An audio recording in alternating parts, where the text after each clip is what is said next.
Olá pessoal, tudo bem? Então vamos, conforme prometido, eu falei lá dentro do nosso grupo, eu tô com uma colinha aqui que eu preparei. Então de vez em quando você vai ver que eu vou tirar o olho daqui e vou colocar o olho aqui, porque a minha colinha tá aqui embaixo. Nós vamos falar nessa aula, conforme eu prometi lá dentro do grupo, sobre duvidar da capacidade de progredir. O que acontece é que o cérebro, ele vive de recompensas.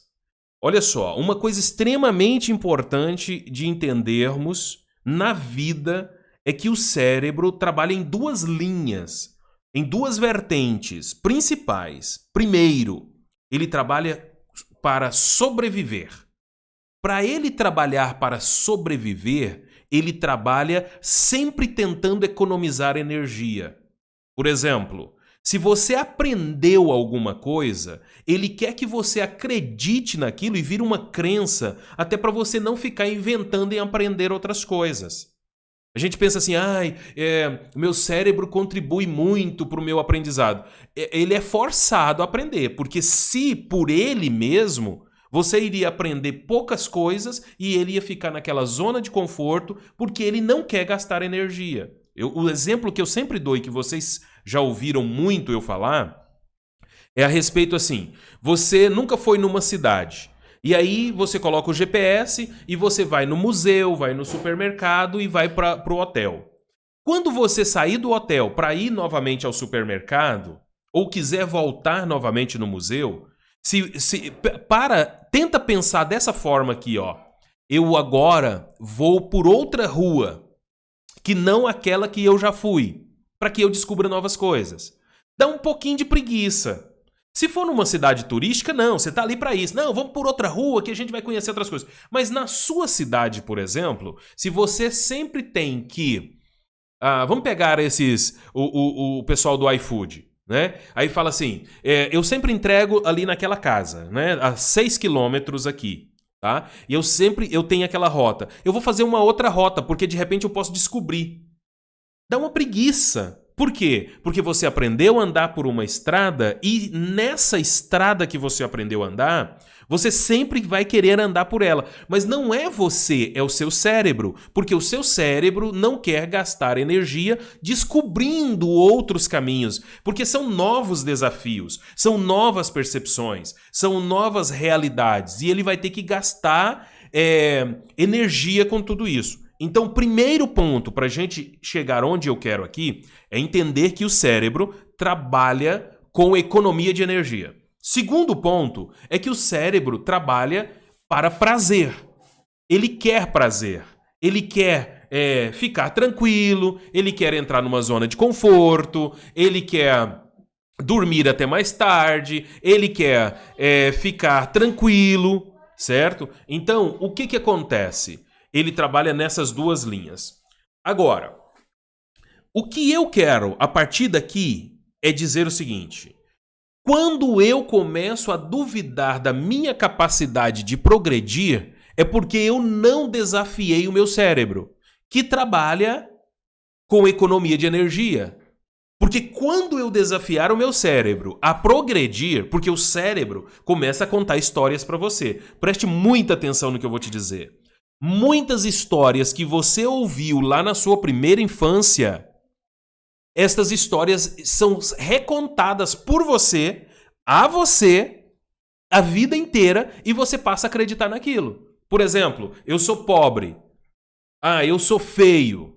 Teve uma pessoa que bem no meu período entre adolescência e juventude, processos ainda de formação de identidade, de construção de identidade, essa pessoa diz pra mim assim, não, você sempre vai ser um gordinho, só que muito inteligente. Olha, eu acho assim que você vai ser tipo o Jô Soares, aquele cara inteligente, alegre, mas vai ser um gordo.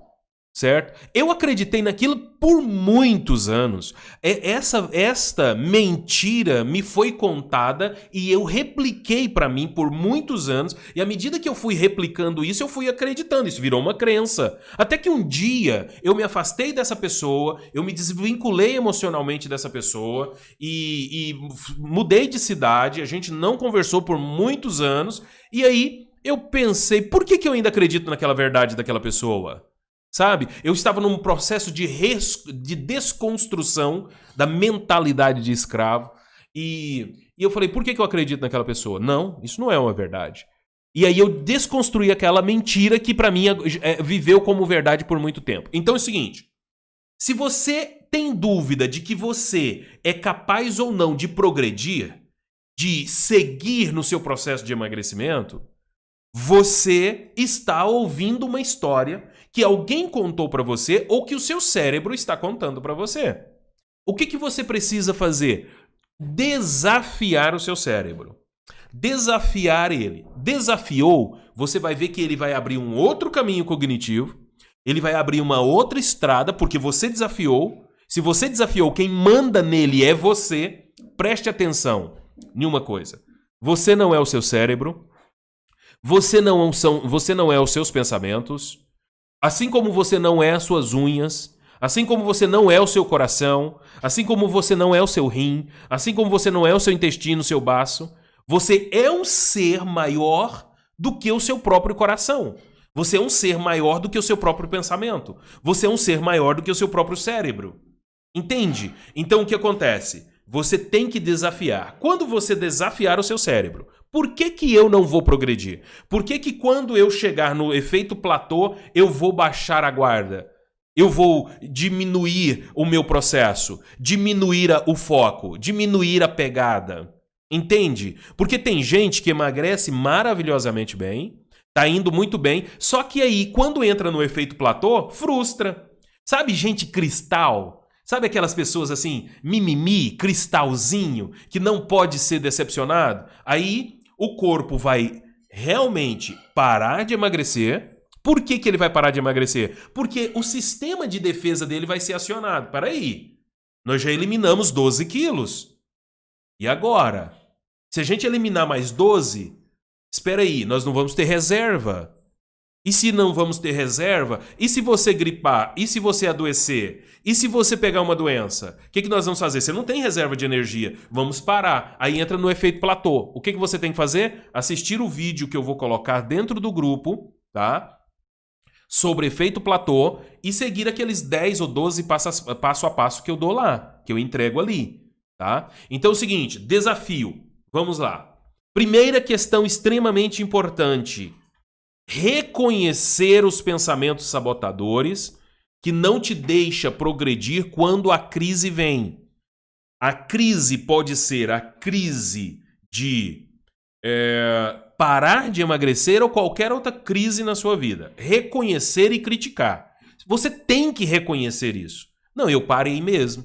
Eu parei. E tem gente que só para no reconhecimento. Ele não vai para a crítica. Criatura, você precisa criticar os seus pensamentos. Por que eu parei? Por que eu estou assim? Por que eu vou continuar assim? Onde eu parei? Onde eu posso retomar? Criticar. Tem que criticar. Olha, eu tô cansado, sabe? Assim, eu convivo com uma série de pessoas na igreja, em tantos lugares, na sociedade. Todo lugar que você vai tem gente assim, que só sabe criticar aquilo que é desnecessário. Por exemplo, alguém tá andando aqui na sua frente, tá dirigindo o carro dele, você tá aqui dirigindo o seu atrás e de repente o cara faz um contorno sem dar seta. Aí a pessoa reclama, olha esse doido aí que não dá seta. Cara, deixa o cara cuidar da vida dele, ele não deu seta, mas você percebeu, não aconteceu um acidente, não gasta energia com isso, vai embora. Agora, o que você deveria criticar, você não critica. A sua falta de produtividade. Ao invés de criticar a seta do cara, critica você mesmo. Por que eu não tô progredindo? Por que eu não tô crescendo? Por que eu não tô lendo? Não, mas criticar a seta do cara é bom. Entende o que é isso? Essa inversão de valores? Então é o seguinte, primeiro, reconheça e critique. Reconheceu e criticou, você vai chegar no momento em que você não terá escolhas. Se você reconheceu, criticou, você não tem escolhas. Ou você baixa a guarda e se entrega, ou você realmente vai pra cima.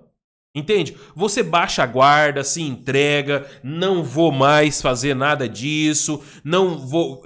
Então tá bom, vai ser mais um na lista dos frustrados e da manada dos que não conseguem realmente. Mas se você reconhecer, criticar, você vai falar assim, eu não tenho saída, eu vou pra cima. Bom, feito isso, criticou, reconheceu, entendeu que não tem saída e que a vida é pra frente, aí você vai mudar o pensamento sabotador. Eu peguei 2 exemplos aqui para tentar te ajudar. Primeiro exemplo. Se eu criticar... o exemplo de acreditar. Nós estamos falando na capacidade de acreditar em si e progredir. Então, olha só um pensamento sabotador. Se eu acreditar em mim e que eu consigo, eu posso me frustrar. Certo? Esse é um pensamento sabotador. Tem gente que não acredita em si. Tem gente que não pode acreditar nele, porque quando ele acredita que quando ele acredita nele, ele para de produzir. Entende? É aquela pessoa que não se conhece. Tem gente que, por exemplo, se você... Daqui a pouco a gente fala sobre elogio, espera aí. Então, o que acontece é o seguinte. Se eu acreditar em mim e acreditar que eu consigo, eu posso me frustrar. Esse é um pensamento sabotador. O que você tem que fazer? Substituir esse pensamento.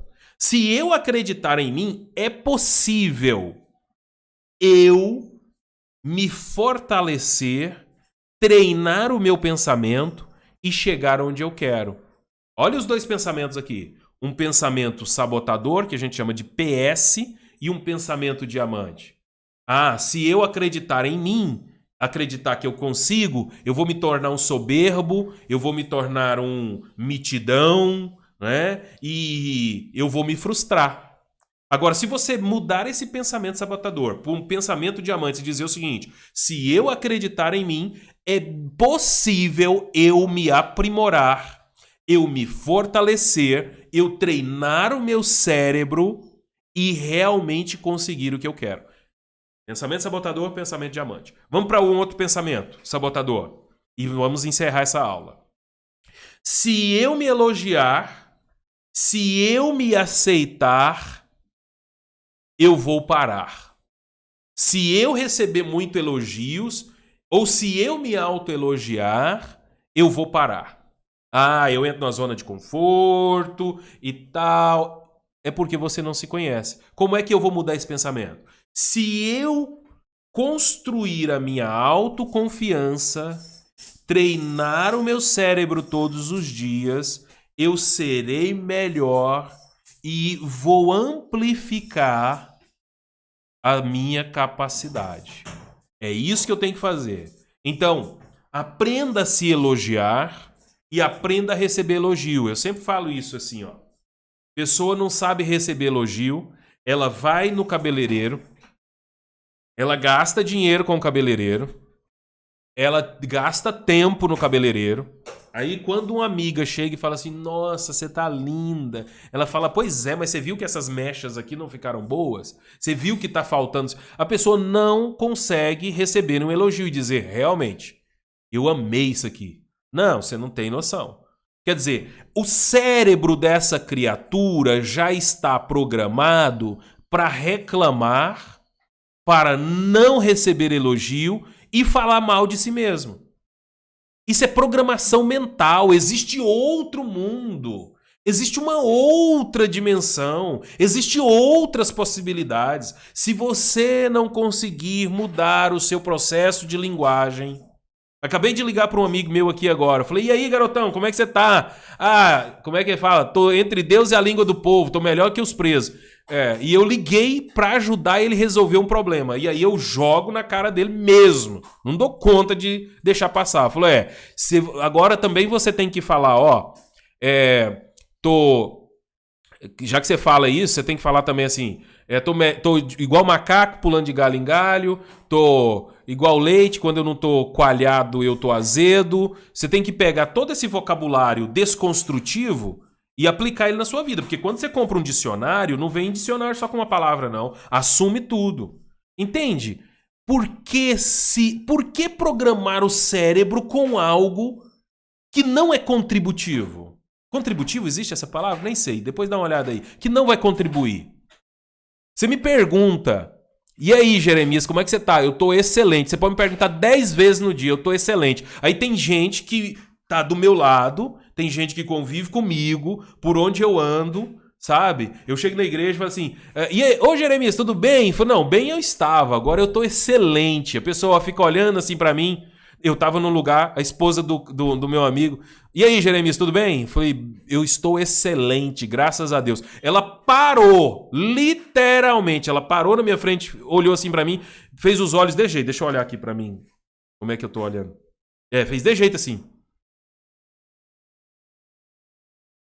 E virou as costas. O meu amigo ficou com tanta vergonha que ele falou assim, Jeremias, meu amigo. Não, você é excelente, Jeremias, te conheço. Você é um camarada de vergonha da esposa, porque o que ela quis me dizer com aquela feição e com aquela postura do corpo dela naquele momento era o seguinte, você é um mentiroso. Seu filho morreu tem 7 meses.